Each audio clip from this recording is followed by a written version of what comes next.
celebrate Women's History Month, we look at the women's role in law enforcement. CBS2's Bauman now on how they're changing the face of the NYPD.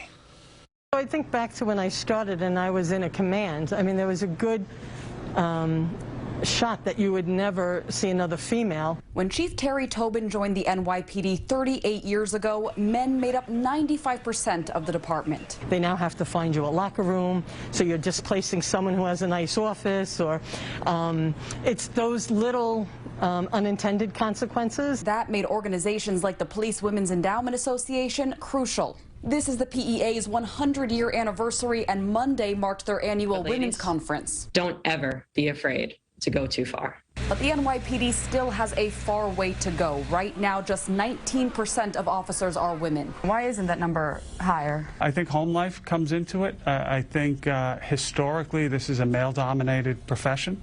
I think that's changing significantly. Last year, Juanita Holmes became the highest-ranked woman in NYPD history with her promotion to Chief of Patrol, but many of the top roles are still a boys' club. The commissioner told me there is not enough representation in the mid-level ranks. We have a number of lieutenants that, and when you look at the female rank, are not taking that captain's test. Tanya Meisenholder is Deputy Commissioner of Equity and Inclusion. Law enforcement does present some different challenges in terms of scheduling and flexibility that makes it more complicated for women to move forward. So why is it important to bring women in? There's been some research that has showed that females tend to use less force, that they're better able to provide better outcomes for victims, and that generally their communication skills are a bit different and are able to de-escalate more so than males. One of the things that we've noticed with women is we're a little bit more compassionate. So you may go into,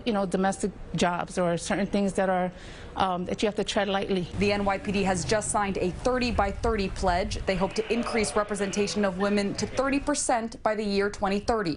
I think that this is a crucial time in policing. I think that we are looking at major reforms, and I am really looking forward to having the voices of all members of the department heard in how we go about making those reforms possible. An encouraging step, nearly 1/3 of the newest police class are women. Bauman, CBS2 News.